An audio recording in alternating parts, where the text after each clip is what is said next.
If you're a blue check mark on Twitter and you want to maintain your blue check mark, you may have to pay $20 a month in order to do it. And this is making current blue check marks really upset.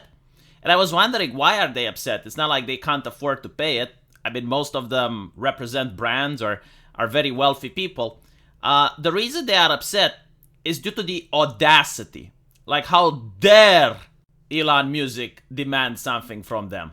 And you should actually do this experiment if you happen to be on Twitter. Look at the blue check marks complaining.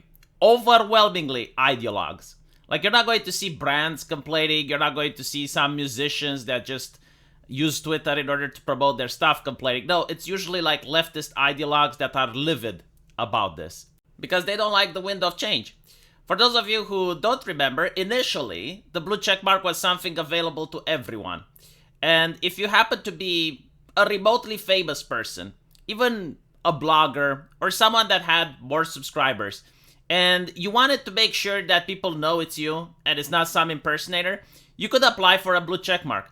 And in the beginning, everyone got it. As long as you had like a big enough community, if you had something and you had like 10,000, 20,000 subscribers, you would get a blue check mark. Now, all of that changed with Milo Yiannopoulos. Milo Yiannopoulos was the first person to lose his blue check mark. And he lost his blue check mark over some political takes. And it showed that now the blue check mark isn't about verifying who the user is. It's more being on the correct side of politics. And as time moved on, it made it apparently clear that only people on the correct side of politics would get the blue check mark. So, for example, there is no way of applying for one round. Like the Quartering, which has millions of subscribers, he cannot get a blue check mark. And there are people impersonating him. Like, he could actually use a blue check mark, but he can't get one simply because he's not on the correct side of politics. And in order to get a blue check mark, it's all about nepotism. Like, you have to go and work for a company. Like, you work for the New York Times. And someone from the New York Times, which has a contact with Twitter, they phone that contact, and that's how you get a check mark. So it's a system of privilege, it's a system of status, it's a system of nepotism, and it actually does help influencers, believe it or not. For example, if I'm a journalist and I want to schedule an interview with a famous person, let's say I want to schedule an interview with Gargura. Now, I don't really know who her manager is. It takes a lot of time to go through the official channels. I just want to hit her up and talk to her. Well, she's probably already inundated with DMs. Like, she's got millions of people contacting her. But if I'm a blue checkmark, I get access to a new way of contacting other blue checkmarks, which is a special DM.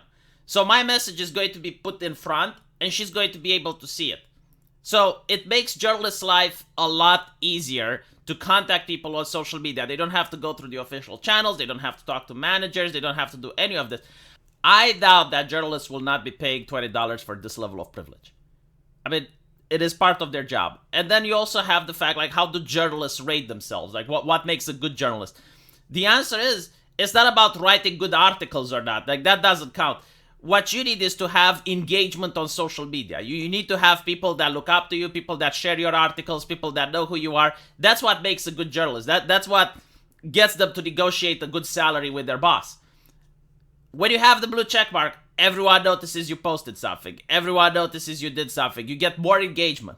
There is no way that I don't see journalists keep paying those $20, at least for the small foreseeable future.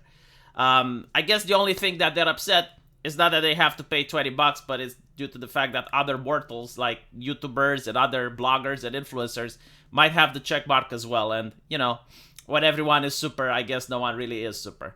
Let me know what you guys think, though. And as usual, I will see you in the comment section. Take care.